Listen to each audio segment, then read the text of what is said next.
मुंबई की रात हमेशा जागती रहती है, खासकर उन ऊंचे कांच के टावरों में जहां दौलत का नंगा नाच होता है। लेकिन शहर के एक शांत और पॉश इलाके में स्थित सिंघानिया मेंशन के एक छोटे से कमरे में बिल्कुल अलग ही दुनिया बसती थी। यह कमरा हवेली के बाकी हिस्सों की चकाचौंध से दूर था। यहाँ को 70 वर्षीय देवराज सिंघानिया जमीन पर बिछी एक साधारण सी चटाई पर बैठे थे। उनके सामने भगवान कृष्ण की एक छोटी सी मूर्ति रखी थी, जिसके सामने मिट्टी का दिया अपनी हल्की पीली रोशनी बिखेर रहा था। देवराज के होंठ धीरे धीरे हिल रहे थे। वे भगवद गीता के श्लोकों का शांत स्वर में पाठ कर रहे थे। उनके चेहरे की गहरी झुर्रियां उनके संघर्ष और अनुभव की कहानी बयां करती थी। वे कभी धारावी की तंग और बदबूदार गलियों में रहा करते थे, जहां से उन्होंने अपनी मेहनत, ईमानदारी और अटूट विश्वास के दम पर सिंघानिया टेक्सटाइल का विशाल साम्राज्य खड़ा किया था। उनकी आंखें बंद थीं, लेकिन उनके भीतर एक गहरा सुकून था जो केवल उन लोगों को मिलता है जिन्होंने अपने जीवन में कभी किसी का बुरा नहीं किया हो। कमरे में जल रही चंदन की अगरबत्ती की महक एक पवित्र और शांत वातावरण बना रही थी। देवराज ने अपनी आंखें खोलीं और गहरी सांस ली। उन्हें अपनी दौलत पर कभी घमंड नहीं रहा। उनका मानना था कि यह सब ईश्वर की देन है और उन्हें केवल इसके संरक्षक के रूप में चुना गया है। इसी सोच के तहत उन्होंने अपनी संपत्ति का एक बड़ा हिस्सा सिंघानिया चैरिटेबल ट्रस्ट में डाल दिया था, जिसका उद्देश्य गरीब बच्चों की शिक्षा और स्वास्थ्य की देखभाल करना था। लेकिन आज उनके दिल के किसी कोने में एक अनजानी सी बेचैनी छुपी हुई थी। उसी समय शहर के दूसरे छोर पर एक बेहद महंगे और शानदार नाइट क्लब में एक अलग ही नजारा चल रहा था। वहां कानफोड़ू पश्चिमी संगीत बज रहा था और रंग बिरंगी लेजर लाइटें अंधेरे को चीर रही थीं। आर्यन सिंघानिया, देवराज का 35 वर्षीय इकलौता बेटा, इस पूरी महफिल की जान बना हुआ था।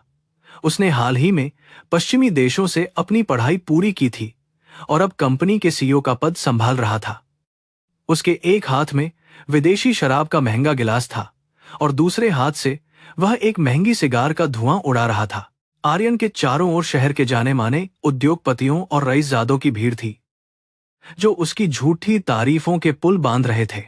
आर्यन को लगता था कि वह मुंबई का नया राजा है। उसके भीतर एक भयानक अहंकार ने जन्म ले लिया था। वह अपने पिता के पुराने और पारंपरिक व्यापारिक तरीकों को बेवकूफी मानता था। उसका मानना था कि इस आधुनिक दुनिया में ईमानदारी और नैतिकता केवल किताबों में अच्छी लगती है। पैसा ही असली भगवान है और इसे कमाने के लिए किसी भी हद तक जाना बिल्कुल सही है। लेकिन उस चकाचौंध और दिखावे के पीछे एक बेहद खौफनाक सच्चाई छुपी हुई थी, जिसे आर्यन सबसे छुपाने की कोशिश कर रहा था। उसके चेहरे पर जो मुस्कान थी, वह केवल एक मुखौटा था। क्लब के शोरगुल के बीच बार बार उसका फोन वाइब्रेट हो रहा था। हर नया मैसेज उसके माथे पर पसीने की नई बूंदें ला रहा था। उसने अपने पिता की जानकारी के बिना कंपनी के करोड़ों रुपये एक विदेशी शेल कंपनी में निवेश कर दिए थे। वह रातों रात अपनी संपत्ति को दोगुना करके दुनिया को अपनी काबिलियत दिखाना चाहता था। दुर्भाग्य से आर्यन का वह लालची दांव पूरी तरह से उल्टा पड़ गया था। विदेशी बाजार में अचानक आई भारी गिरावट और कुछ गलत फैसलों के कारण वह शेल कंपनी दिवालिया होने की कगार पर पहुंच गई थी। आर्यन का सारा पैसा हवा में गायब हो चुका था। उसके सिर पर करोड़ों का कर्ज था और लेनदार लगातार उसे धमकियां दे रहे थे। अगर अगले 24 घंटों के भीतर उसने बाजार में भारी नकद राशि नहीं चुकाई, तो उसका पूरा साम्राज्य ताश के पत्तों की तरह ढह जाएगा। यह सोचकर ही उसकी रूह कांप रही थी। शराब का नशा अब आर्यन के दिमाग पर हावी होने लगा था। उसने अपना गिलास गुस्से से मेज पर पटक दिया और बिना किसी से कुछ कहे तेजी से क्लब से बाहर निकल गया। बाहर उसकी चमचमाती करोड़ों की स्पोर्ट्स कार खड़ी थी। वह कार में बैठा और उसने इंजन स्टार्ट किया। कार की तेज आवाज रात के सन्नाटे को चीरती हुई आगे बढ़ी। आर्यन का दिमाग तेजी से दौड़ रहा था। उसे किसी भी कीमत पर पैसे चाहिए थे। बैंक अब उसे और कर्ज देने को तैयार नहीं थे और उसके सभी रास्ते बंद हो चुके थे। अचानक आर्यन के लालची दिमाग में एक शैतानी विचार कौंधा, सिंघानिया फैमिली ट्रस्ट। उस ट्रस्ट के बैंक खातों में करोड़ों रुपये नकद जमा थे, जिनका उपयोग केवल चैरिटी के लिए होना था। उस ट्रस्ट पर पूरी तरह से देवराज का नियंत्रण था। आर्यन के चेहरे पर एक कुटिल मुस्कान आ गई। उसे लगा कि वह पैसा उसके पिता ने फालतू के कामों के लिए रोक रखा है। आखिर वह पैसा सिंघानिया परिवार का ही तो है, तो फिर उसका असली हकदार तो वह खुद ही होना चाहिए।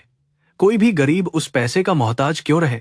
घर की तरफ तेजी से गाड़ी चलाते हुए आर्यन के मन में अपने पिता के प्रति नफरत और गुस्सा बढ़ने लगा।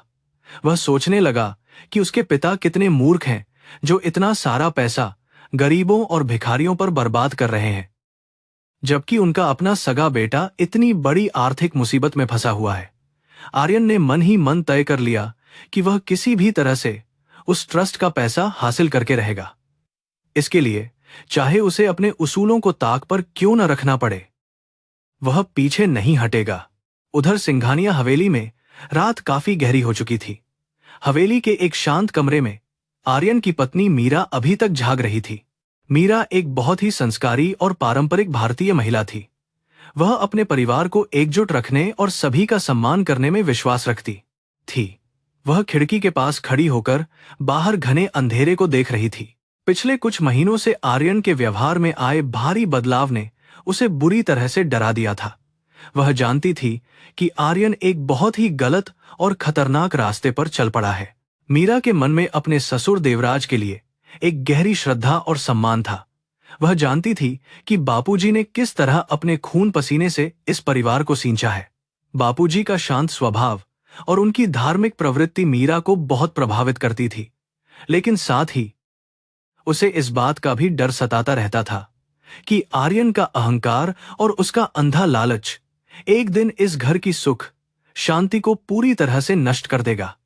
वह रोज भगवान से प्रार्थना करती थी कि उसके पति को सही रास्ता दिखाए। कुछ ही देर में हवेली के मुख्य द्वार पर आर्यन की गाड़ी के रुकने की तेज आवाज आई।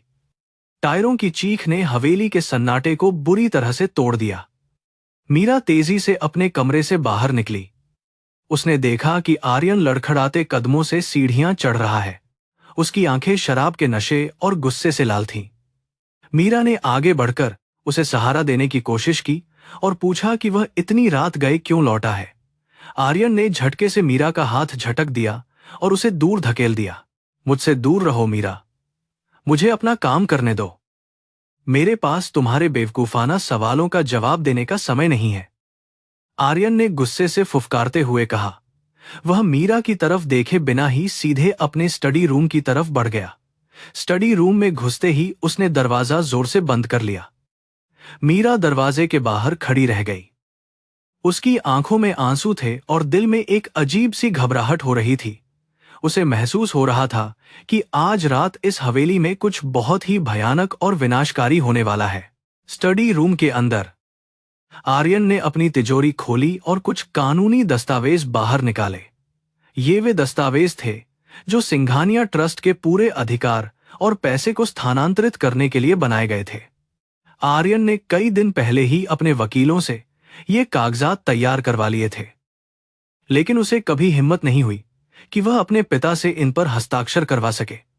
लेकिन आज रात हालात अलग थे।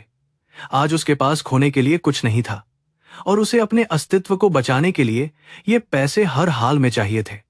उसने उन दस्तावेजों को मेज पर फैलाया और उन्हें ध्यान से देखने लगा। पन्नों पर लिखे हुए शब्द उसे अपनी जीत का रास्ता लग रहे थे। आर्यन ने अपनी दराज से एक महंगा पेन निकाला और उसे अपनी मुट्ठी में मजबूती से पकड़ लिया।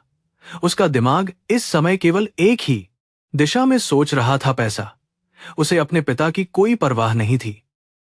उसे उन गरीबों की कोई परवाह नहीं थी जिनका जीवन उस ट्रस्ट के पैसे से चलता था।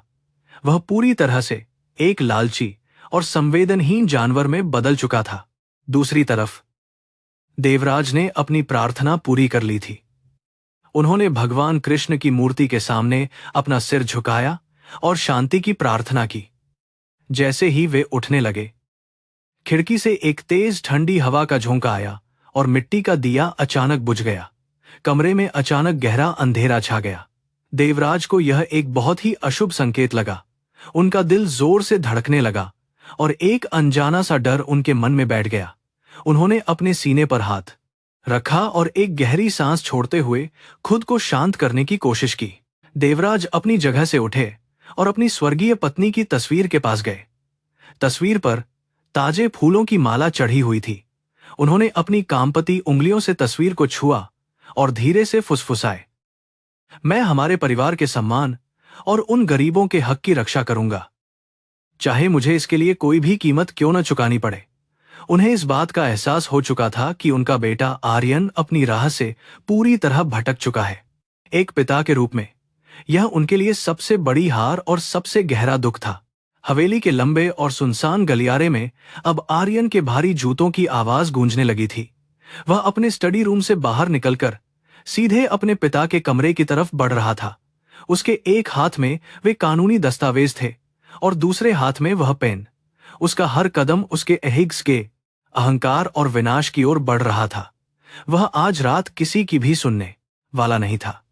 उसने तय कर लिया था कि आज वह अपने पिता से उन कागजों पर हस्ताक्षर करवा कर ही रहेगा, चाहे इसके लिए उसे कुछ भी करना पड़े। मीरा अभी भी वहीं खड़ी थी। जब उसने आर्यन को उन कागजों के साथ पिता के कमरे की ओर जाते देखा तो उसके पैरों तले जमीन खिसक गई। वह समझ गई कि आर्यन क्या करने जा रहा है। उसने दौड़कर आर्यन का रास्ता रोकने की कोशिश की। आर्यन, कृपया रुक जाओ, तुम होश में नहीं हो। बापूजी पहले से ही अस्वस्थ हैं। तुम उनके साथ ऐसा नहीं कर सकते। मीरा ने रोते हुए और हाथ जोड़कर विनती की, लेकिन आर्यन के सिर पर तो जैसे खून सवार था। उसने मीरा की एक न सुनी। तुम बीच में मत आओ मीरा, यह मेरे और उस बूढ़े आदमी के बीच का मामला है। अगर आज मैंने ये पैसे नहीं लिए तो कल हम सब सड़क पर आ जाएंगे, आर्यन ने चिल्लाते हुए कहा और मीरा को जोर से धक्का देकर किनारे कर दिया। मीरा फर्श पर गिर पड़ी और फूट फूट कर रोने लगी। वह जानती थी कि अब आर्यन को रोकना उसके बस की बात नहीं है। वह बेबस होकर केवल भगवान से चमत्कार की उम्मीद कर सकती थी ताकि उसके ससुर की जान और सम्मान बच सके। आर्यन अब देवराज के कमरे के दरवाजे के ठीक बाहर खड़ा था। उसने एक पल के लिए भी यह नहीं सोचा कि वह अंदर बैठे उस पिता के पास जा रहा है जिसने उसे उंगली पकड़कर चलना सिखाया था। उसके लिए अब रिश्ते, नाते, भावनाएं और नैतिकता सब बेमानी हो चुके थे। उसके दिमाग में केवल एक ही चीज गूंज रही थी, ट्रस्ट के करोड़ों रुपये। उसने एक गहरी सांस ली और अपने चेहरे पर एक कठोर और निर्दयी भाव ले आया। उसके भीतर का लालची दानव अब पूरी तरह से जाग चुका था। बिना दस्तक दिए ही आर्यन ने दरवाजे को जोर से धक्का मारा। दरवाजा भयानक आवाज के साथ खुला और दीवार से जा टकराया। कमरे के अंदर देवराज अपनी पत्नी की तस्वीर के सामने शांत खड़े थे। उन्होंने धीरे से अपनी गर्दन घुमाकर दरवाजे की तरफ देखा। उनके चेहरे पर कोई हैरानी नहीं थी, बल्कि एक गहरी उदासी और निराशा थी। वे समझ चुके थे कि उनका बेटा अपनी इंसानियत खो चुका है। दोनों की नजरें मिली। एक तरफ शांत पवित्र जल था तो दूसरी तरफ विनाशकारी लालची आग। रात का तूफान घर के अंदर आ चुका था। बाहर मुंबई के आसमान में मानसून के काले बादल भयंकर गर्जना कर रहे थे। तेज हवाएं खिड़कियों से टकरा रही थीं, जैसे प्रकृति भी हवेली के अंदर होने वाले पाप को रोकने की कोशिश कर रही हो। आर्यन ने कमरे का दरवाजा बंद किया और अपने पिता देवराज की ओर मुड़ा। उसके हाथ में पकड़े कानूनी दस्तावेज उसकी लालची मानसिकता का सबसे बड़ा प्रमाण थे। उसकी आंखों में एक अजीब सा पागलपन था, वह पागलपन जो इंसान को अंधा कर देता है।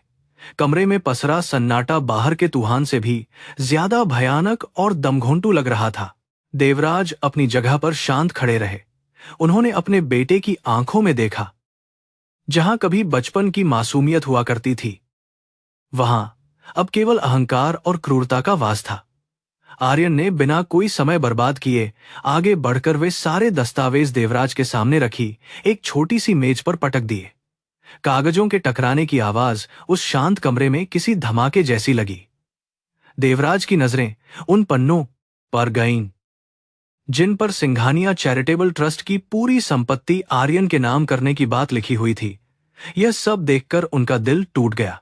इन पेपर्स पर अभी इसी वक्त साइन करो। बापूजी।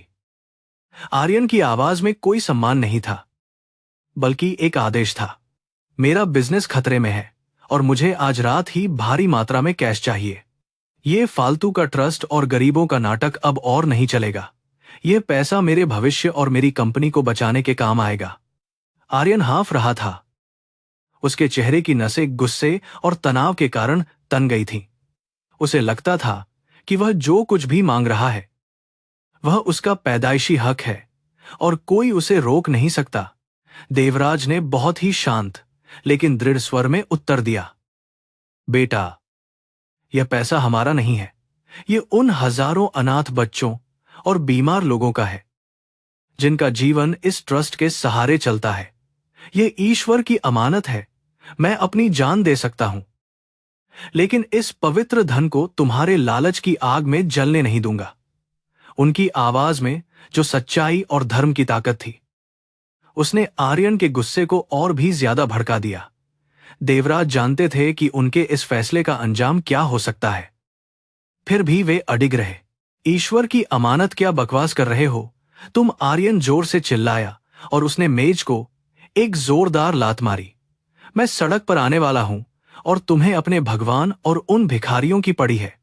इस आधुनिक दुनिया में तुम्हारे इन गीता के श्लोकों और कर्म धर्म की बातों की कोई कीमत नहीं है। पैसा ही असली ताकत है। अगर कल सुबह तक मैंने अपने लेनदारों को पैसे नहीं चुकाए तो मैं बर्बाद हो जाऊंगा। तुम्हें मेरी बर्बादी की कोई परवाह नहीं है। बस अपने इस झूठे धर्म का नाटक करते रहना है। देवराज ने एक गहरी सांस ली और अपने बेटे को समझाने की आखिरी कोशिश की। बेटा, धन की भूख कभी शांत नहीं होती। तुमने गलत रास्ते पर चलकर जो खोया है उसे दूसरों का हक मारकर वापस नहीं पा सकते। याद रखो, कर्म का फल हर इंसान को इसी जन्म में भुगतना पड़ता है। आज तुम जो पाप करने जा रहे हो उसकी सजा बहुत भयानक होगी। पिता की इन बातों ने आर्यन के अंदर के बचे खुचे इंसान को भी पूरी तरह से मार डाला।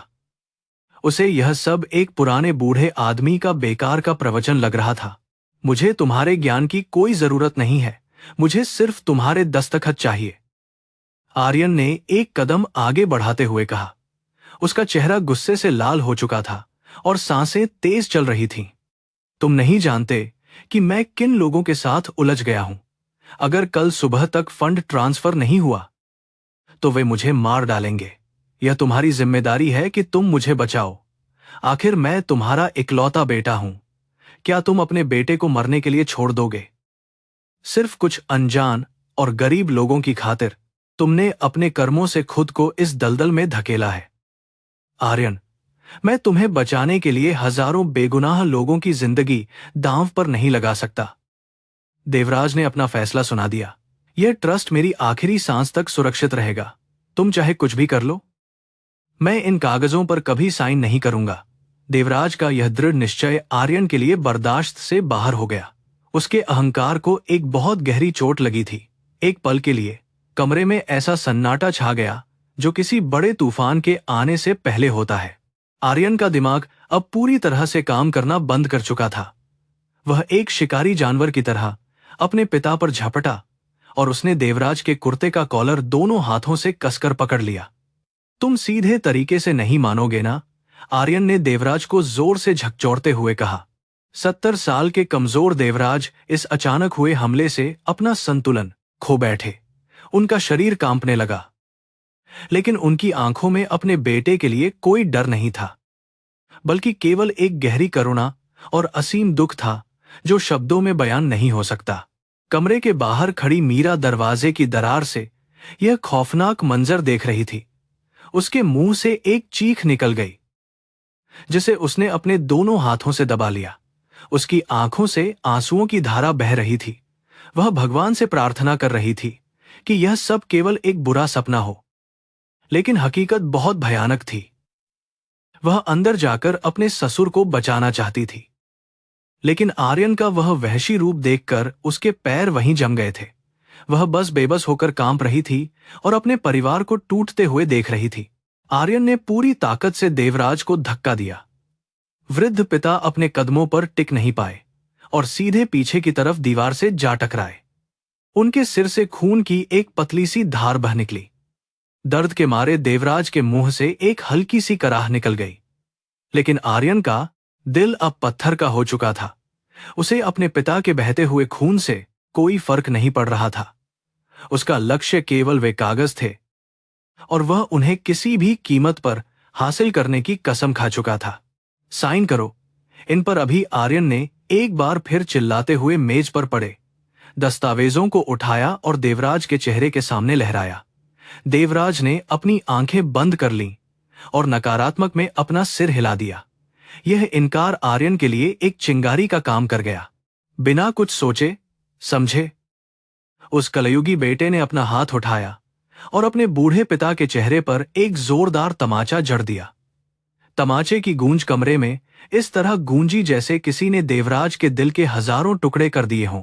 उस एक तमाचे की ताकत से देवराज बुरी तरह लड़खड़ाए और फर्श पर गिर पड़े। गिरते समय उनका हाथ पास रखी भगवान कृष्ण की मूर्ति से टकराया और वह मूर्ति भी जमीन पर गिरकर टूट गई।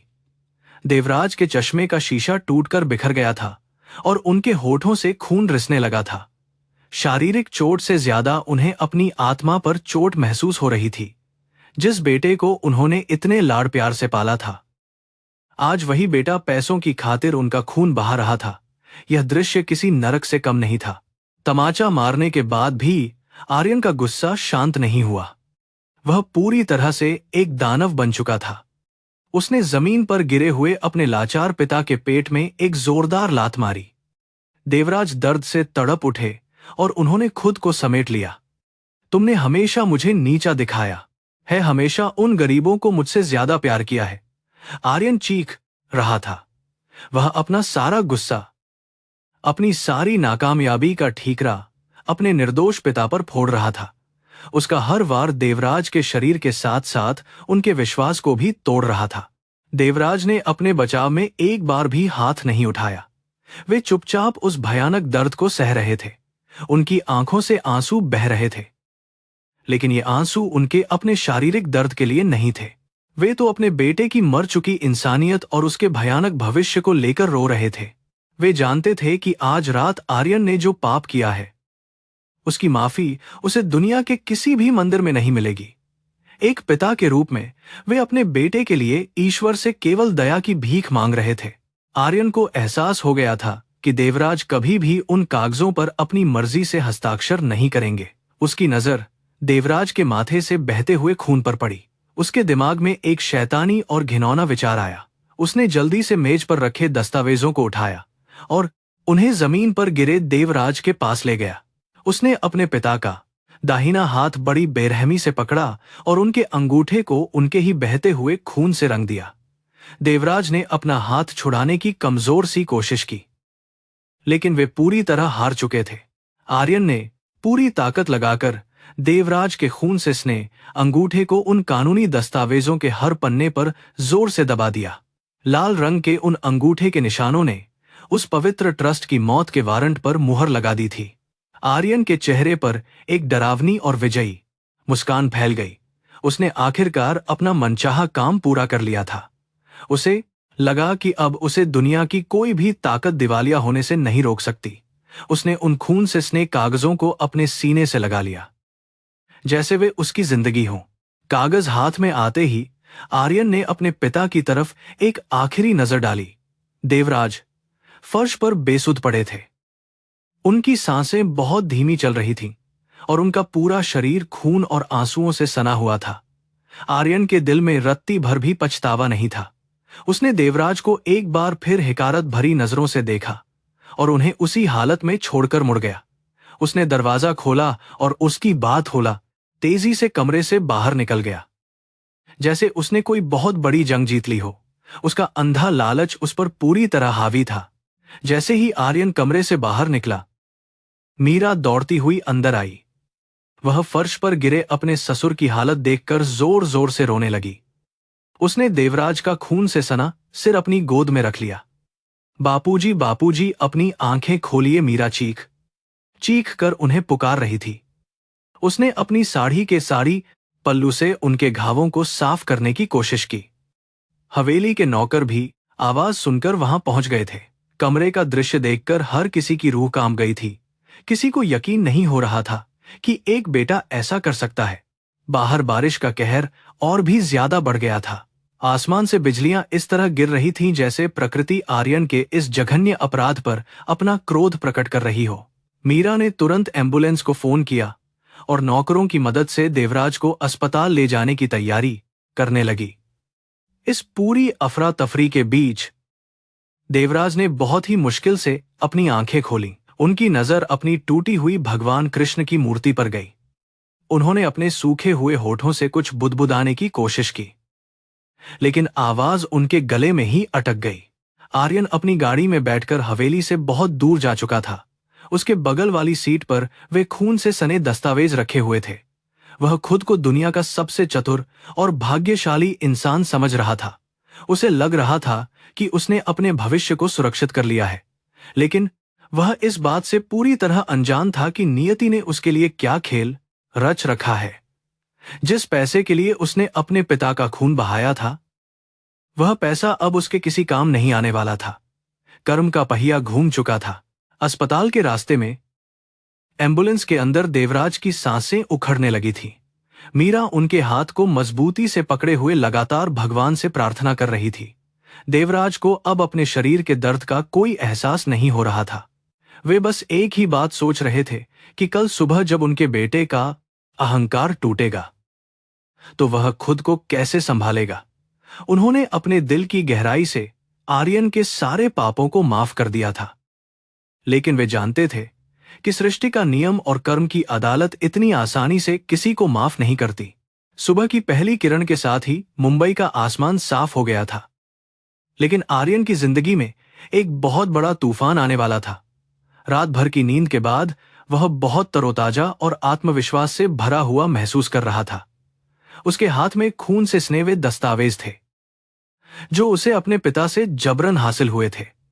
वह अपनी शानदार कांच की खिड़की से शहर को ऐसे देख रहा था जैसे वह पूरी दुनिया का राजा हो और यह शहर उसकी मुट्ठी में हो। आर्यन ने एक बहुत ही महंगा इतालवी सूट पहना और अपने बालों को संवारा। उसने अपनी पत्नी मीरा या अपने पिता देवराज के बारे में एक पल के लिए भी नहीं सोचा। उसके लिए पिछली रात की घटना केवल एक व्यापारिक लेनदेन थी जिसमें उसने जीत हासिल की थी।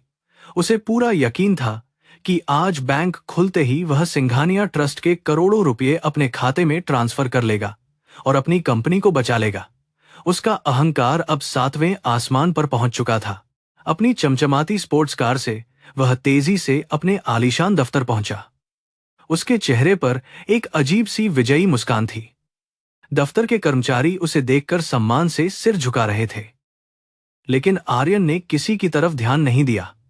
वह सीधा अपने केबिन में गया और अपनी चमड़े की कुर्सी पर आराम से बैठ गया। उसने अपने मुख्य अकाउंटेंट को तुरंत केबिन में बुलाया। अकाउंटेंट के चेहरे पर हवाइयां उड़ रही थीं, जिसे आर्यन अपनी जीत के उत्साह में बिल्कुल भी पढ़ नहीं पाया। जल्दी से बैंक मैनेजर को फोन लगाओ और ये दस्तावेज फैक्स करो। मुझे आधे घंटे के अंदर ट्रस्ट का पूरा पैसा हमारे मुख्य खाते में चाहिए। आर्यन ने बिना उसकी तरफ देखे हुए एक आदेश दिया। अकाउंटेंट के हाथ कांप रहे थे। उसने बहुत ही डरी हुई आवाज में कहा, सर, एक बहुत बड़ी मुसीबत आ गई है। मुझे कुछ समझ नहीं आ रहा कि मैं आपको यह सब कैसे बताऊं। आर्यन ने अपनी आंखें सिकोड़ी और गुस्से से पूछा कि आखिर बात क्या है। अकाउंटेंट ने एक गहरी सांस ली और कांपते हुए बताया, सर, जिन विदेशी निवेशकों के साथ हमने वह बहुत बड़ा सौदा किया था, वे सब रातों रात गायब हो गए हैं। उनकी कंपनी एक बहुत बड़ा अंतर्राष्ट्रीय घोटाला निकली। वे हमारा सारा पैसा लेकर भाग चुके हैं। उनका कोई अता पता नहीं है और पुलिस का कहना है कि वे देश छोड़कर जा चुके हैं। यह सुनते ही आर्यन के पैरों तले जमीन खिसक गई। उसके दिमाग में एक पल के लिए एकदम से सन्नाटा छा गया। यह क्या बकवास कर रहे हो तुम? ऐसा कैसे हो सकता है? मैंने खुद उनकी कंपनी के सारे पेपर्स चेक किए थे। आर्यन अपनी कुर्सी से उछलकर खड़ा हो गया और जोर से चिल्लाया। उसका चेहरा अब लाल पड़ने लगा था और पसीने की बूंदें उसके माथे पर चमकने लगी थी। अकाउंटेंट ने रोते हुए जवाब दिया, सर, वे सारे पेपर्स जाली थे। यह एक बहुत ही सोची समझी साजिश थी जिसमें फंसाकर उन्होंने हमसे करोड़ों रुपए ऐंठ लिए। अब हमारी कंपनी के पास कुछ नहीं बचा है। आर्यन ने खुद को संभालने की कोशिश की। उसने अपने पिता के खून से सने उन दस्तावेजों की तरफ देखा। कोई बात नहीं, अभी कुछ खत्म नहीं हुआ है। हमारे पास सिंघानिया ट्रस्ट का पैसा है। बैंक को ये पेपर्स भेजो, वह पैसा हमें बचा लेगा। अभी सब कुछ ठीक हो जाएगा। आर्यन ने घबराहट में जल्दी जल्दी कहा, लेकिन तभी उसके केबिन का दरवाजा जोर से खुला। दफ्तर की शांति अचानक एक बहुत भारी और खौफनाक हंगामे में बदल गई थी, जिसने सबको डरा दिया। केबिन के अंदर कुछ अजनबी और बहुत ही गंभीर चेहरे वाले लोग घुस आए। उनके आगे एक पुलिस अधिकारी था, आर्यन सिंघानिया। मैं प्रवर्तन निदेशालय ईडी का अधिकारी हूं। आपके खिलाफ मनी लॉन्ड्रिंग और विदेशी मुद्रा नियमों के उल्लंघन का मामला दर्ज किया गया है। उस अधिकारी ने अपनी पहचान बताते हुए बहुत ही कड़क आवाज में कहा। आर्यन का दिल इतनी जोर से धड़का कि उसे लगा जैसे वह उसकी छाती फाड़कर बाहर आ जाएगा। उसका सारा अहंकार एक झटके में चकनाचूर हो गया। क्या बकवास है, या आप लोग मेरे दफ्तर में इस तरह कैसे घुस सकते हैं? मैं शहर का सबसे बड़ा व्यापारी हूं। आर्यन ने अपनी अकड़ दिखाने की आखिरी कोशिश की, लेकिन अधिकारी के चेहरे पर कोई भाव नहीं था। उसने एक कागज आर्यन के सामने किया और कहा, यह अदालत के आदेश है। आपकी कंपनी और आपके सभी व्यक्तिगत बैंक खातों को तुरंत प्रभाव से फ्रीज कर दिया गया है। आप अब एक भी पैसा कहीं नहीं निकाल सकते और न ही कहीं भेज सकते हैं। आर्यन की नजरें मेज पर रखे उन दस्तावेजों पर गईं जिन पर उसके पिता के खून के निशान थे। ईडी अधिकारी ने भी उन कागजों को देखा और उन्हें अपने कब्जे में ले लिया। लगता है आप सिंघानिया ट्रस्ट का पैसा भी हड़पने की कोशिश कर रहे थे, लेकिन अब आप ऐसा कुछ नहीं कर पाएंगे। आपके सभी अधिकार छीन लिए गए हैं, अधिकारी ने कड़े शब्दों में कहा। आर्यन को महसूस हुआ कि जिस पैसे के लिए उसने अपने पिता को मारा, वह अब मिट्टी बन चुका था। तभी आर्यन के फोन की स्क्रीन चमकने लगी। शेयर बाजार खुल चुका था। न्यूज चैनलों पर ब्रेकिंग न्यूज आ रही थी कि सिंघानिया समूह पर ईडी का छापा पड़ा है और कंपनी बहुत बड़े विदेशी घोटाले में फंस गई है। यह खबर आग की तरह पूरे बाजार में फैल गई। निवेशकों में भयानक घबराहट फैल गई और उन्होंने तुरंत अपने शेयर बेचने शुरू कर दिए।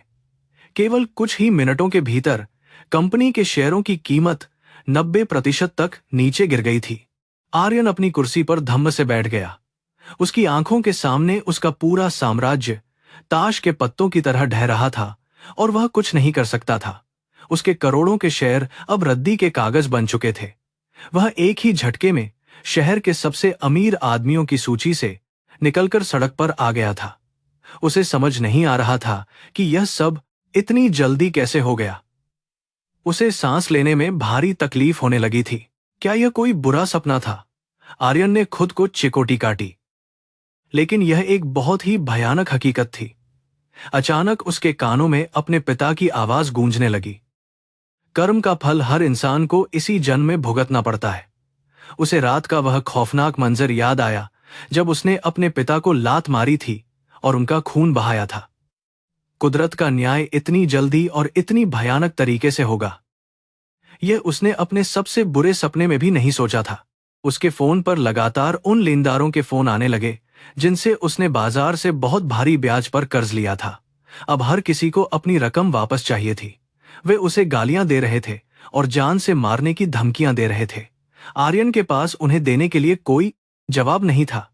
उसका दफ्तर अब जांच अधिकारियों से भर चुका था जो हर फाइल और कंप्यूटर को खंगाल रहे थे। आर्यन को ऐसा लग रहा था जैसे वह किसी गहरी और अंधेरी खाई में गिर रहा हो। ईडी के अधिकारियों ने आर्यन से तीखे सवाल पूछने शुरू कर दिए। आपने इतनी बड़ी रकम बिना किसी सुरक्षा के विदेश में कैसे भेज दी? यह पैसा कहां से आया था? आर्यन के पास कोई जवाब नहीं था। वह केवल शून्य में घूर रहा था। उसकी बोलती पूरी तरह से बंद हो चुकी थी। जिस जुबान से उसने कल रात अपने पिता का अपमान किया था, आज वह एक शब्द भी नहीं बोल पा रही थी। यह ईश्वर का अपना तरीका था, एक अहंकारी इंसान का घमंड तोड़ने का। दफ्तर के बाहर मीडिया का भारी जमावड़ा लग चुका था। कैमरों की चमक और पत्रकारों के सवालों का शोर आर्यन के केबिन तक पहुंच रहा था। मुंबई का युवा बिजनेस टाइकून रातों रात हुआ दिवालिया।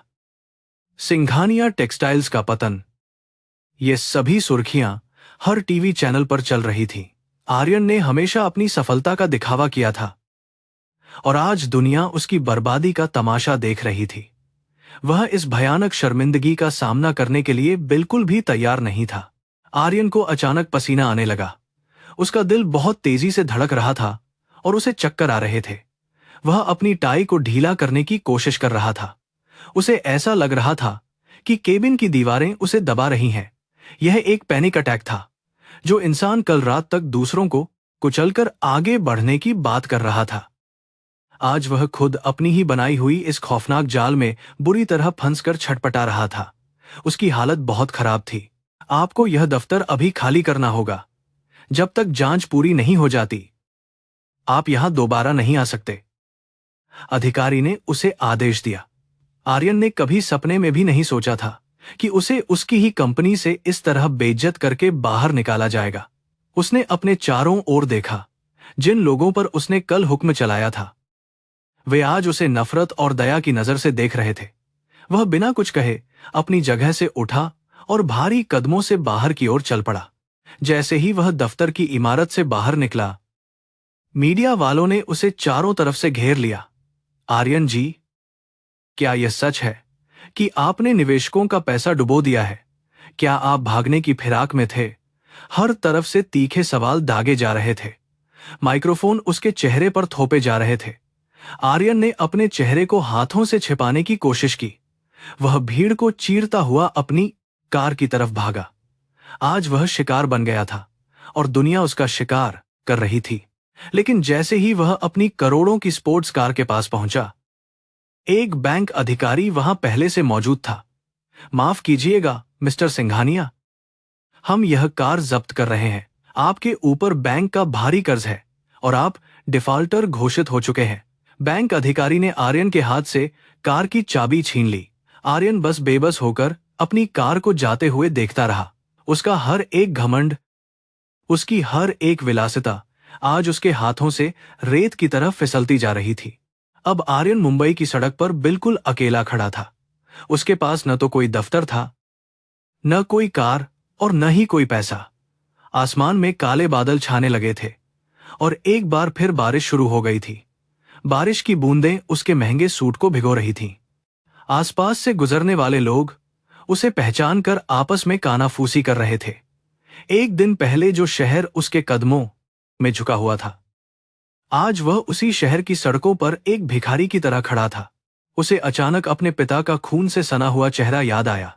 बापूजी ने कहा था कि जो धन दूसरों का हक मारकर कमाया जाता है, वह कभी फलता नहीं है। आर्यन को अब उस बात की सच्चाई समझ में आ रही थी। उसने सोचा कि उसके पिता अभी कहां होंगे और किस हाल में होंगे। क्या वे जिंदा भी हैं? यह भयानक विचार आते ही उसके दिल में एक बहुत गहरी टीस उठी।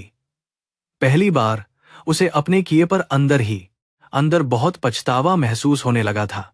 उसका दिमाग पूरी तरह से सुन्न हो चुका था। वह बारिश में बिना किसी मंजिल के पैदल ही आगे बढ़ने लगा। उसे नहीं पता था कि उसे कहां जाना है। उसकी जेब में एक भी रुपया नहीं था कि वह कोई टैक्सी कर सके। उसके सारे दोस्त और वह लोग जो कल रात तक उसके साथ शराब पी रहे थे, अब उसका फोन भी नहीं उठाएंगे। यह वह बहुत अच्छी तरह से जानता था। दौलत के नशे में उसने जो पाप किए थे, उनका वजन अब उसे कुचल रहा था। कर्म का पहिया घूम चुका था और उसने आर्यन को पीस कर रख दिया था। जिस लालच ने उसे अपने भगवान समान पिता पर हाथ उठाने के लिए मजबूर किया, उसी लालच ने उसे इस दुनिया का सबसे दरिद्र इंसान बना दिया था। आज उसे समझ आ रहा था कि असली दिवालियापन पैसों का नहीं, बल्कि संस्कारों और इंसानियत का होता है। वह चलते चलते एक बस स्टॉप के शेड के नीचे आकर बैठ गया। उसकी आंखों से आंसू बहने लगे जो बारिश के पानी में मिलकर गायब हो रहे थे। वह उस बस स्टॉप पर एक आम आदमी की तरह बैठा था, जिसके पास कोई उम्मीद नहीं बची थी। उसे अपने उस आलीशान जीवन की याद आ रही थी जिसे उसने खुद अपने ही हाथों से आग लगा दी थी। उसे पता था कि घर लौटने का अब कोई मतलब नहीं है, क्योंकि लेनदार अब उसकी हवेली पर भी कब्जा करने पहुंच चुके होंगे। उसका पूरा आलीशान जीवन करेंगे अस्तित्व मिट चुका था। यह एक लालची और अभिमानी इंसान के अंत की सबसे भयानक शुरुआत थी, जिसे उसे सहना ही था।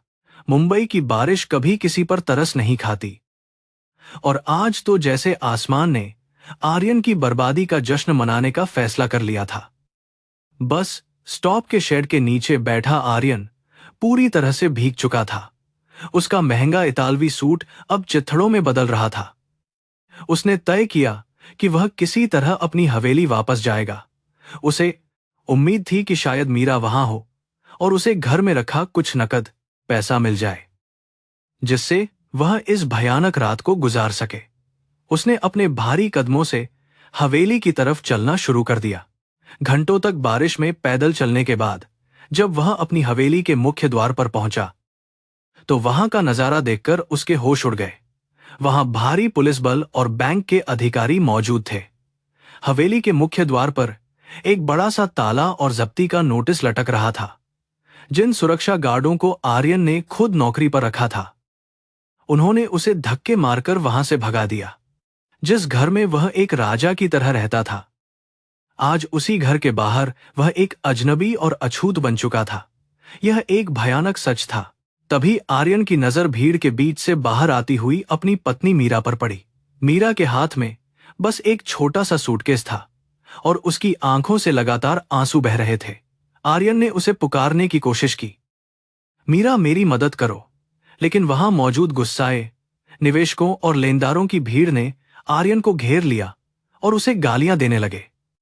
मीरा ने आर्यन की तरफ एक बार देखा, लेकिन उसकी आंखों में अब कोई प्यार नहीं था, केवल एक गहरी निराशा थी। वह बिना कुछ कहे वहां से हमेशा के लिए चली गई। निराश होकर आर्यन किसी तरह उस गुस्साई भीड़ से बचकर एक अंधेरी गली में भाग गया। उसकी सांसें बुरी तरह से फूल रही थीं। उसने अपना भीगा हुआ फोन निकाला, जो किस्मत से अभी भी थोड़ा काम कर रहा था। उसने अपने उन सबसे खास दोस्तों को फोन लगाना शुरू किया, जो कल रात क्लब में उसकी झूठी तारीफें कर रहे थे। उसे लगा कि वे मुश्किल वक्त में उसका साथ जरूर देंगे, लेकिन पहले ही दोस्त ने उसका नंबर देखते ही कॉल काट दिया। आर्यन का दिल जोर से बैठ गया। उसे यकीन नहीं हो रहा था। उसने हार नहीं मानी और शहर के एक बहुत बड़े और मशहूर उद्योगपति दोस्त को फोन किया। उसने फोन उठाया, लेकिन उसकी आवाज में केवल नफरत और तिरस्कार भरा हुआ था। तुम अब एक चलता फिरता जहर बन चुके हो आर्यन। तुमने बहुत बड़ा घोटाला किया है। मेरे पास दोबारा कभी फोन मत करना, वरना मैं पुलिस को बुला लूंगा, उसने कहा और फोन काट दिया। आर्यन के हाथ से फोन छूटकर जमीन पर गिर गया। आज उसे समझ आ गया था कि पैसे की दुनिया में कोई किसी का सगा नहीं होता। सब केवल दौलत के भूखे होते हैं। आर्यन फिर से मुंबई की उन अनजान और खौफनाक सड़कों पर भटकने लगा। बारिश का पानी अब उसे किसी तेजाब की तरह चुभ रहा था। वह कीचड़ से भरे गड्ढों में पैर रखता हुआ आगे बढ़ रहा था। उसके महंगे इतालवी जूते पूरी तरह से बर्बाद हो चुके थे। पिछले 24 घंटों से उसने पानी की एक बूंद तक नहीं पी थी और न ही कुछ खाया था। उसके पेट में भूख के कारण भयानक दर्द उठने लगा था। वह भूख उसे अंदर ही अंदर नोच रही थी और उसे अपनी लाचारी का गहराई से एहसास दिला रही थी। चलते चलते वह शहर के उस सबसे महंगे और शानदार रेस्टोरेंट के बाहर पहुंच गया, जहां वह अक्सर अपनी शानो शौकत दिखाने के लिए खाना खाने आता था। कांच की बड़ी खिड़कियों से वह अंदर बैठे रईस लोगों को लजीज खाना खाते हुए देख रहा था। उसके मुंह में पानी आ गया। वह अंदर जाने के लिए आगे बढ़ा, लेकिन दरवाजे पर खड़े उसी बाउंसर ने उसे सीने पर हाथ रखकर रोक दिया, जो कल तक उसे देखकर सलाम ठोकता था। चल भाग यहां से भिखारी, यह जगह तेरे जैसों के लिए नहीं है। बाउंसर ने उसे धक्का दे दिया। उस धक्के ने आर्यन को सड़क के किनारे बहते हुए गंदे पानी में गिरा दिया। अपमान की आग उसके अंदर बुरी तरह से जलने लगी, लेकिन वह कुछ नहीं कर सकता था। उसे अब एक छत की जरूरत थी, क्योंकि ठंड से उसका शरीर जम रहा था। वह अनजाने में धारावी की उन तंग और बदबूदार झोपड़पट्टियों की तरफ बढ़ने लगा। यह वही जगह थी जहां से उसके पिता देवराज ने अपने जीवन की शुरुआत की थी। आर्यन हमेशा इस जगह से नफरत करता था, लेकिन आज यही उसकी और उसके जीवन की आखिरी उम्मीद बन गई थी। धारावी की उन संकरी और अंधेरी गलियों में घुसते ही उसका पैर फिसला और वह एक गहरे कीचड़ के ढेर में जा गिरा। उसका सफेद और महंगा सूट अब पूरी तरह से भूरा और गंदा हो चुका था। वह उठने की कोशिश कर रहा था, लेकिन भूख और थकान के कारण उसके शरीर में बिल्कुल भी ताकत नहीं बची थी। वह उसी गंदे कीचड़ में लेटा हुआ अपनी किस्मत पर रो रहा था। उसे अपने पिता की याद आने लगी, जिन्होंने इन्हीं गलियों में रहकर अपनी ईमानदारी से करोड़ों का साम्राज्य खड़ा किया था, और उसने सब बर्बाद कर दिया। तभी उस गली के कुछ गुंडों और मवालियों की नजर आर्यन पर पड़ी। उन्होंने देखा कि एक आदमी कीचड़ में सना हुआ है, लेकिन उसके कपड़े किसी अमीर आदमी के लग रहे हैं। सबसे ज्यादा उनकी नजर आर्यन की कलाई पर बंधी उस महंगी विदेशी घड़ी पर गई, जिसका शीशा टूट चुका था, लेकिन फिर भी वह लाखों की थी। उनके चेहरों पर एक शैतानी और लालची मुस्कान आ गई। वे लोग धीरे धीरे आर्यन की तरफ बढ़ने लगे। आर्यन को देखकर एहसास हो गया था कि अब वह एक बहुत बड़ी और जानलेवा मुसीबत में फंसने वाला है। गुंडों ने आर्यन को चारों तरफ से घेर लिया। एक मोटे गुंडे ने उसकी कॉलर पकड़कर उसे हवा में उठा लिया। आर्यन ने अपने पुराने घमंड के साथ चिल्लाने की कोशिश की, एस्पीजेंट, तुम्हारी हिम्मत कैसे हुई मुझे छूने की? तुम जानते नहीं हो कि मैं आर्यन सिंघानिया हूं। लेकिन उसकी इस बात पर वे सभी जोर जोर से हंसने लगे। अरे तू जो कोई भी हो, इस नाले में तू केवल एक कीड़ा है, एक ने कहा, और आर्यन की कलाई से वह महंगी घड़ी बेरहमी से खींच ली। आर्यन की हैसियत आज सच में एक कीड़े जैसी हो गई थी। जब आर्यन ने अपनी घड़ी बचाने के लिए विरोध करने की कोशिश की, तो गुंडों ने उसे बेरहमी से पीटना शुरू कर दिया। वे उसे लातों और घूंसों से मार रहे थे। हर एक चोट आर्यन के शरीर को तोड़ रही थी। तभी अचानक आर्यन के दिमाग में एक बहुत ही खौफनाक और दिल दहला देने वाला दृश्य घूम गया। उसे याद आया कि कैसे उसने पिछली रात ठीक इसी तरह अपने बूढ़े पिता को लातों से मारा था। आज सड़क के यह गुंडे उसे उसी पाप की सजा दे रहे थे। यह कर्म का सबसे भयानक और सच्चा रूप था। वे गुंडे आर्यन को खून से लथपथ हालत में उसी कीचड़ में छोड़कर भाग गए। आर्यन दर्द से तड़प रहा था और उसके मुंह से खून निकल रहा था। उसके शरीर की हर एक हड्डी में असहनीय दर्द हो रहा था। उसने कांपते हुए अपने हाथों को देखा। ये वही हाथ थे जिन्होंने बलपूर्वक अपने पिता के खून से स्ने अंगूठे को उन कागजों पर दबाया था। आज वही हाथ कीचड़ और खुद के खून से स्ने हुए थे। कुदरत ने उसका हिसाब पूरी तरह बराबर कर दिया था। वह दर्द से कराहते हुए जमीन पर ही पड़ा रहा। धीरे धीरे रात और गहरी होती गई। सड़क के आवारा कुत्ते आर्यन को देखकर भौंक रहे थे। वह किसी तरह खुद को घसीटते हुए एक कूड़ेदान के पास पहुंच गया और वहां एक कोने में सिकुड़कर बैठ गया। वहां की बदबू इंसान की बर्दाश्त से बाहर थी, लेकिन आर्यन के पास अब कोई और विकल्प नहीं था। ठंड और बुखार के कारण उसका पूरा शरीर बहुत बुरी तरह से कांप रहा था। वह कल रात एक महलों का राजा था और आज वह कूड़ेदान के पास पड़ा एक लावारिस और बेसहारा इंसान बन चुका था। यह बहुत दर्दनाक था। कुछ दूर पर एक गरीब बूढ़ा आदमी अपनी ठेले की बची हुई पाव भाजी कुछ भिखारियों में बांट रहा था। खाने की खुशबू जैसे ही आर्यन के नाक तक पहुंची, उसके पेट में मरोड़ उठने लगी। उसकी भूख अब उसके अहंकार पर पूरी तरह से हावी हो चुकी थी। जो आर्यन कल तक लाखों की शराब पीता था, आज वह उसी कूड़ेदान के पास से घुटनों के बल रेंगते हुए उस ठेले वाले की तरफ बढ़ने लगा। उसने अपने दोनों हाथ फैलाए और एक भिखारी की तरह गिड़गिड़ाते हुए उस बूढ़े आदमी से खाने की भीख मांगने लगा। बूढ़े ठेले वाले ने तरस खाकर एक सूखी हुई पाव का टुकड़ा आर्यन के हाथों में रख दिया। आर्यन ने उस सूखे टुकड़े को ऐसे खाया जैसे कोई भूखा जंगली जानवर सदियों बाद शिकार कर रहा हो। वह पाव खाते हुए जोर जोर से रोने लगा। उसके आंसू उस सूखी रोटी पर गिर रहे थे। उसे वो दिन याद आ गए जब उसके पिता गरीबों के लिए विशाल भंडारे का आयोजन करते थे, और आर्यन उसे केवल पैसों की बर्बादी कहकर उनका अपमान करता था। आज उसे अन्न के एक एक दाने की असली कीमत बहुत अच्छी तरह समझ आ रही थी। वह सूखा टुकड़ा आर्यन की जिंदगी का सबसे कड़वा लेकिन सबसे सच्चा स्वाद था। उसने महसूस किया कि भूख मिटाने के लिए यह एक रोटी उन करोड़ों रुपयों से कहीं ज्यादा कीमती है, जिनके पीछे भागकर उसने अपना सब कुछ तबाह कर लिया। अचानक उसे अपने पिता के वे आखिरी शब्द याद आने लगे जो उन्होंने कल रात कहे थे, धन की भूख कभी शांत नहीं होती। बेटा, ये शब्द अब उसके दिमाग में किसी हथौड़े की तरह बार बार बज रहे थे। वह अपनी मूर्खता और लालच पर अंदर ही अंदर बहुत गहरी शर्मिंदगी महसूस कर रहा था। दौलत केवल एक धोखा है। असली खजाना तो इंसान का चरित्र और उसके कर्म होते हैं। पिता की यह सीख आज उसे पूरी तरह से सच लग रही थी। आर्यन ने आसमान की तरफ मुंह किया और जोर से चीख कर रोने लगा। वह अपनी गलतियों की माफी मांगना चाहता था, लेकिन बाहर तेज बारिश के शोर ने उसकी आवाज को दबा दिया। अपराध बोध का वह भारी बोझ उसके सीने पर एक बड़े पत्थर की तरह रखा हुआ था, जो उसकी सांसें रोक रहा था। वह अपने ही लालच की आग में धीरे धीरे जलकर खाक हो रहा था। तेज बुखार और असहनीय दर्द के कारण आर्यन अब मानसिक संतुलन खोने लगा था। उसे हर तरफ केवल मतिभ्रम हो रहा था। जहां भी वह देखता, उसे केवल अपने पिता का खून से सना हुआ और उदास चेहरा नजर आता था। यह अपराध बोध एक भयानक राक्षस बन चुका था जो उसे अंदर से खा रहा था।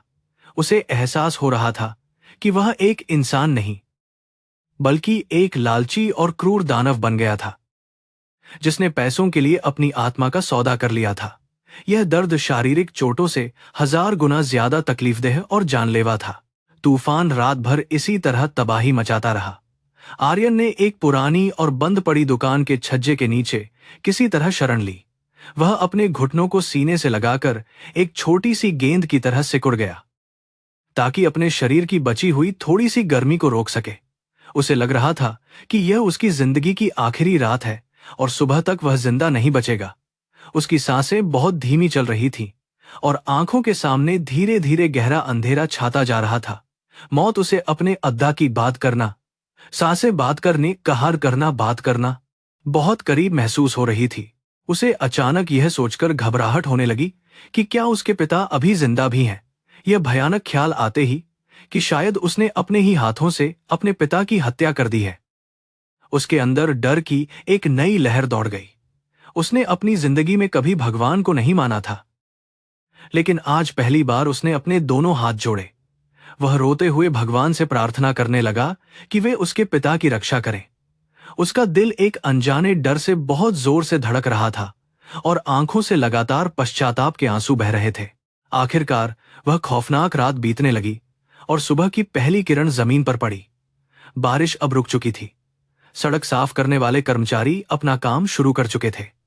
एक सफाई कर्मचारी ने आर्यन को एक लावारिस लाश समझकर अपनी झाड़ू से उसे हल्का सा हिलाया। आर्यन ने दर्द से कराहते हुए अपनी सूजी हुई आंखें धीरे से खोलीं। वह लड़खड़ाता हुआ उठा। वह बिना किसी दिशा के सड़क पर चलने लगा। उसकी आंखों में केवल प्रायश्चित की एक गहरी भूख थी। वह बस अपने पिता को ढूंढना चाहता था, ताकि उसकी पापी आत्मा को शांति मिल सके। सुबह की धूप ने मुंबई की सड़कों को रोशन कर दिया था, लेकिन आर्यन के जीवन में अब केवल एक अंतहीन और गहरा अंधेरा ही बचा था। उसके शरीर पर अनगिनत चोटें थीं और वह एक जिंदा लाश की तरह बिना किसी मंजिल के घिसटते हुए चल रहा था। उसके महंगे इतालवी कपड़े अब केवल खून और कीचड़ में सने हुए चिथड़े बन चुके थे। जिन रास्तों पर कल तक उसकी करोड़ों की गाड़ियां शान से दौड़ा करती थीं, आज उन्हीं सड़कों पर लोग उसे एक पागल और अछूत भिखारी समझकर उससे दूर भाग रहे थे। यह उसके कर्मों का न्याय था। फोल कही कि सालुखे, यानी फोल खे, उसके कर्मों का न्याय था। चलते चलते आर्यन के सुन्न दिमाग में उसके बचपन की कुछ धुंधली यादें तैरने लगीं। उसे याद आया कि कैसे उसके पिता ने उसे चलना सिखाया था और हमेशा उसे हर मुसीबत से बचाया था। आज उसे समझ आ रहा था कि उसने उस इकलौते इंसान को लहूलुहान कर दिया, जिसने उससे निस्वार्थ और सच्चा प्यार किया था। अपराधबोध की यह आग उसे किसी भी शारीरिक दर्द से कहीं ज्यादा जला रही थी। उसकी सूजी हुई आंखों से लगातार आंसुओं की गर्म धारा बह रही थी, जो उसके चेहरे पर लगे हुए सूखे खून को धो रही थी। अचानक उसके कानों में दूर से आती हुई मंदिर की घंटियों की पवित्र और शांत आवाज पड़ने लगी। वह लड़खड़ाता हुआ उस आवाज की दिशा में मुड़ गया। कुछ ही देर में वह भगवान शिव के उस प्राचीन और विशाल मंदिर के सामने खड़ा था, जहां उसके पिता देवराज हर सुबह प्रार्थना के लिए आते थे। आर्यन ने अपने जीवन में कभी इस मंदिर की सीढ़ियां नहीं चढ़ी थीं। उसे हमेशा यह सब समय की बर्बादी लगता था, लेकिन आज यही सीढ़ियां उसे अपनी पाप भरी आत्मा के उद्धार का एकमात्र और आखिरी रास्ता नजर आ रही थीं। आर्यन ने कांपते हुए पैरों से मंदिर की संगमरमर की सीढ़ियों पर अपना पहला कदम रखा। वहां मौजूद श्रद्धालु उसे बहुत ही घृणा और शक की नजरों से देख रहे थे। उसकी भयानक और गंदी हालत देखकर कुछ लोगों ने नाक भौं भी सिकोड़ी, लेकिन आर्यन ने किसी की तरफ कोई ध्यान नहीं दिया। आज उसे लोगों के तानों या उनकी नफरत से कोई फर्क नहीं पड़ रहा था। उसकी आत्मा बहुत बुरी तरह से तड़प रही थी और उसे बस अपने पिता की एक झलक चाहिए थी। वह सीढ़ियों पर घिसटते हुए धीरे धीरे ऊपर की तरफ बढ़ रहा था। मंदिर के विशाल प्रांगण में पहुंचते ही उसे चंदन और अगरबत्ती की एक बहुत ही पवित्र महक महसूस हुई। हवा में गूंजते हुए संस्कृत के मंत्रों ने उसके अशांत मन को पहली बार एक अजीब सा सुकून दिया। उसने अपनी सूजी हुई आंखों से भीड़ में पागलों की तरह इधर उधर देखना शुरू कर दिया। उसे उम्मीद थी कि शायद भगवान की इस शरण में उसे अपने पिता मिल जाएं। तभी उसकी नजर प्रांगण के एक कोने पर पड़ी, जहां बहुत सारे गरीब और बेसहारा लोग एक लंबी कतार में बहुत ही शांति और उम्मीद के साथ खड़े हुए थे। वह मंत्रमुग्ध सा होकर उन भूखे और गरीब लोगों की भीड़ की तरफ धीरे धीरे बढ़ने लगा। वहां मंदिर की तरफ से एक विशाल भंडारे का आयोजन किया जा रहा था, जहां जरूरतमंदों को मुफ्त और गर्म भोजन बांटा जा रहा था। आर्यन की नजर उस वृद्ध और झुके हुए इंसान पर पड़ी, जो अपने हाथों से उन गरीबों की थाली में खाना परोस रहा था। जैसे ही उस बूढ़े व्यक्ति ने अपना चेहरा थोड़ा सा घुमाया, आर्यन के पैरों तले से जमीन खिसक गई और उसकी धड़कनें रुक सी गईं। वह इंसान कोई और नहीं बल्कि उसके पिता देवराज थे। देवराज के सिर पर एक बहुत ही मोटी और सफेद पट्टी बंधी हुई थी, जिस पर खून के कुछ हल्के लाल निशान अभी भी दिखाई दे रहे थे। उनके शांत चेहरे पर वे भयानक नीले और काले निशान बहुत साफ नजर आ रहे थे, जो आर्यन ने अपने क्रूर हाथों से उन्हें दिए थे। इन गहरी और दर्दनाक चोटों के बावजूद देवराज के होठों पर एक बहुत ही कोमल और निस्वार्थ मुस्कान थी। वे हर गरीब को बहुत ही प्रेम और आदर के साथ भोजन दे रहे थे। यह मार्मिक दृश्य देखकर आर्यन का दिल पूरी तरह से टूट गया। आर्यन अपनी जगह पर एक पत्थर की मूर्ति की तरह जम गया था। आज उसे समझ में आ गया था कि इस दुनिया में असली दौलत और अमीरी क्या होती है। उसने अपने पिता का सारा पैसा छीन लिया था, उन्हें घर से निकाल दिया था, फिर भी वे इस मंदिर में एक दयालु राजा की तरह खड़े थे। दूसरी तरफ आर्यन ने सारी दौलत हड़प कर भी खुद को सड़क का एक लाचार और भिखारी बना लिया था। दौलत का वह सारा घमंड और अहंकार एक ही पल में धुएं की तरह हवा में उड़कर गायब हो गया था। आर्यन से अब और दूर खड़ा नहीं रहा गया। वह सिसकियां भरता हुआ भीड़ को चीरकर धीरे धीरे अपने पिता की तरफ आगे बढ़ने लगा। उसकी दयनीय और डरावनी हालत देखकर लाइन में खड़े गरीब लोग घबरा गए और वे अपने आप पीछे हटकर उसे रास्ता देने लगे। मंदिर के प्रांगण में अचानक एक अजीब सा और भारी सन्नाटा छा गया। देवराज अभी भी पूरी तरह से खाना परोसने में मग्न थे और उन्होंने अभी तक इस बात पर ध्यान नहीं दिया था कि उनके सामने वह क्रूर बेटा खड़ा है, जिसने कल रात उन्हें मरने के लिए छोड़ दिया था। जैसे ही देवराज ने अगली थाली में भोजन डालने के लिए अपना हाथ आगे बढ़ाया, उन्होंने देखा कि सामने एक बेहद गंदे और फटेहाल कपड़ों में एक भिखारी कांपता हुआ खड़ा है। उन्होंने बहुत ही दया भाव से एक पूरी रोटी उस भिखारी की तरफ बढ़ाई, लेकिन जैसे ही उन्होंने अपना सिर ऊपर उठाया और उस भिखारी की सूजी हुई और आंसुओं से भरी आंखों में देखा, उनके हाथ बुरी तरह से कांपने लगे। उनके हाथ से रोटी नीचे गिर गई। उन्होंने अपने उसी बेटे आर्यन को पहचान लिया था। जो कल रात एक घमंडी दानव बन चुका था। पिता और पुत्र की नजरें एक दूसरे से मिलीं और जैसे समय का पहिया वहीं पर रुक गया। दोनों के बीच कोई शब्द नहीं बोला गया, लेकिन उनकी आंखों ने एक बहुत लंबी और दर्दनाक कहानी बयां कर दी। आर्यन के घुटनों ने अब पूरी तरह से जवाब दे दिया था और वह धड़ाम से मंदिर की उसी धूल भरी और गंदी जमीन पर गिर पड़ा। उसने बिना कोई परवाह किए अपने दोनों हाथों से अपने पिता देवराज के पैरों को कसकर पकड़ लिया। वह एक छोटे बच्चे की तरह बहुत ही जोर जोर से और फूट फूट कर रोने लगा। आर्यन के गर्म और पश्चाताप भरे आंसुओं ने देवराज के पैरों पर लगी धूल को पूरी तरह से धो दिया था। मुझे माफ कर दीजिए बापूजी, मैं इंसान नहीं, एक बहुत ही भयानक और लालची राक्षस हूं। आर्यन ने सिसकते हुए और अपना सिर उनके पैरों पर रगड़ते हुए कहा, मैंने पैसों के अंधे लालच में आकर भगवान समान अपने पिता पर हाथ उठाया है। मेरी इस जघन्य और नीच हरकत की कोई माफी नहीं है। मैं इसी लायक हूं कि मैं इस कीचड़ में तड़प तड़प कर अपनी जान दे दूं। मैंने सब कुछ हमेशा के लिए बर्बाद कर दिया। देवराज ने अपने पैरों में गिरे हुए उस टूटे और बेसहारा इंसान को बहुत ही ध्यान से देखा। उन्हें उस पल आर्यन में वह क्रूर और लालची सीईओ बिल्कुल नजर नहीं आ रहा था, बल्कि उन्हें अपना वही मासूम बच्चा दिख रहा था जो अंधेरे में रास्ता भटक गया था। वे जानते थे कि ईश्वर के न्याय और कर्म के क्रूर पहिए ने आर्यन के उस घृणित अहंकार को हमेशा के लिए कुचल कर रख दिया है। एक पिता का कोमल और विशाल हृदय अपने ही खून को इस तरह लहूलुहान और तड़पता हुआ देखकर पिघलने लगा था। अपने शरीर में उठ रहे असहनीय दर्द और थकान को पूरी तरह से नजरअंदाज करते हुए देवराज धीरे से नीचे की तरफ झुके। उन्होंने अपने कांपते हुए और कमजोर हाथों से आर्यन के कीचड़ और खून से सने हुए बालों को बहुत ही प्यार से सहलाया। उनके इस कोमल स्पर्श ने आर्यन के अंदर के दर्द को और भी ज्यादा बढ़ा दिया और वह और जोर से रोने लगा। उठ जाओ मेरे बच्चे, इस तरह जमीन पर मत गिरो, देवराज ने बहुत ही शांत और ममता भरी आवाज में कहा। उनकी आंखों में भी अब आंसू आ चुके थे। देवराज ने अपनी पूरी ताकत लगाकर आर्यन के कंधों को पकड़ा और उसे जमीन से धीरे धीरे ऊपर उठाया। उन्होंने बिना किसी झिझके अपने उस गंदे और लहूलुहान बेटे को अपने सीने से लगा लिया। आर्यन के कपड़ों पर लगा सारा कीचड़ और खून अब देवराज के साफ कपड़ों पर लग गया था, लेकिन उन्हें इस बात की कोई परवाह नहीं थी। उन्होंने आर्यन को बहुत ही मजबूती से अपनी बाहों में जकड़ लिया।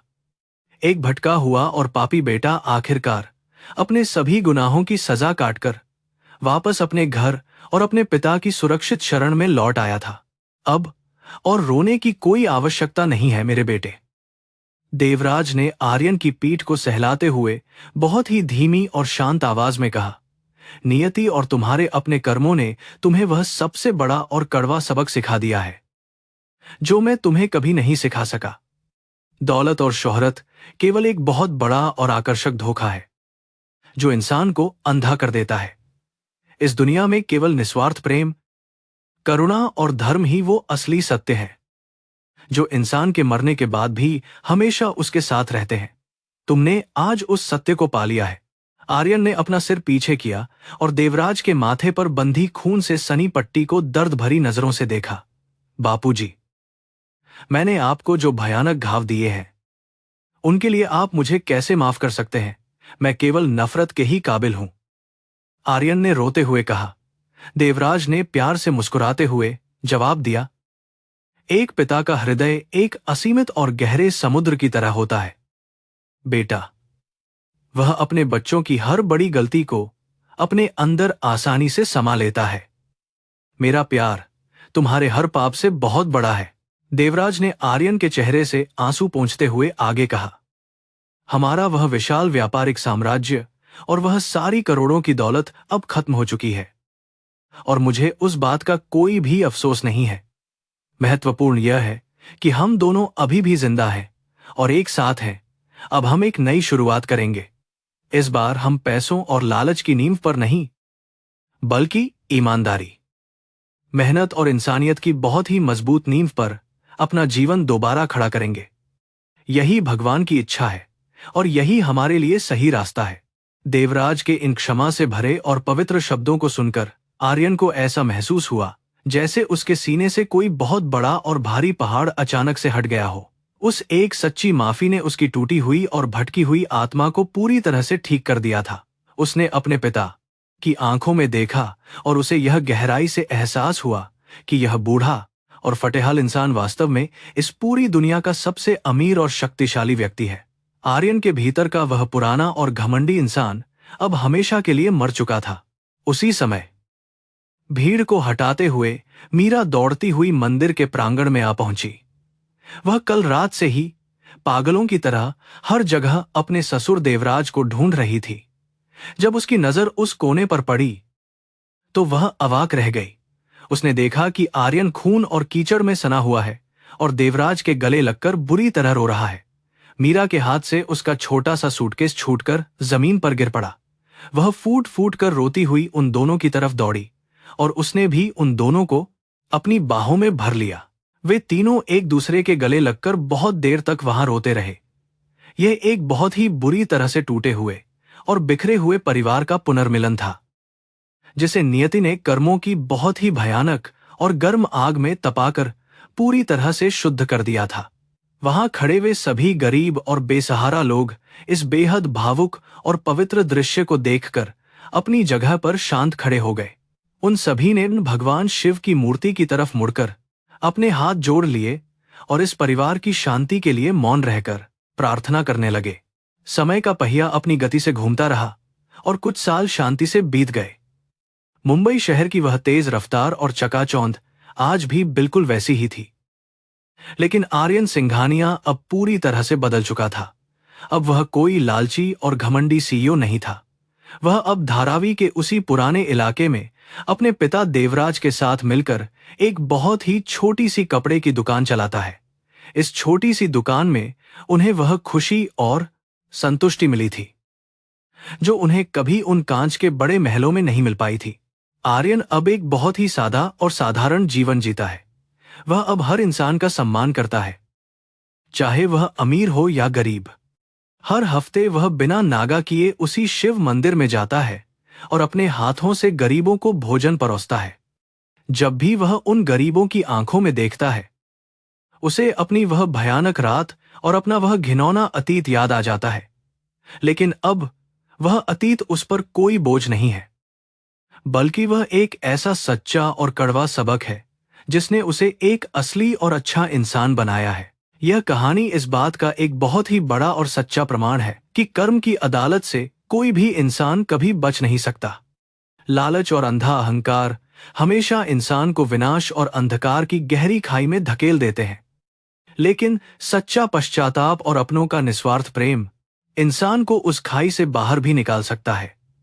सिंघानिया परिवार ने भले ही अपनी वह सारी मायावी दौलत और शोहरत खो दी थी, लेकिन उन्होंने अपने जीवन का सबसे अनमोल खजाना, अपनी आत्मा की शांति और अपने परिवार का सच्चा प्यार हमेशा के लिए पा लिया था। जब भी मुंबई में मानसून की वह तेज और खौफनाक बारिश लौटकर आती है, तो वह आर्यन को उसके जीवन की उस सबसे भयानक और काली रात की याद जरूर दिलाती है। लेकिन अब वह बारिश उसे डराती नहीं है, बल्कि उसे यह याद दिलाती है कि हर बड़े तूफान और तबाही के बाद एक नई और खूबसूरत सुबह जरूर आती है। शिव मंदिर की घंटियों की वह पवित्र गूंज आज भी हवा में तैरती है, जो पूरी दुनिया को हमेशा यही संदेश देती है कि धर्म, करुणा और सत्य ही इस पूरे ब्रह्मांड का एकमात्र और शाश्वत नियम है।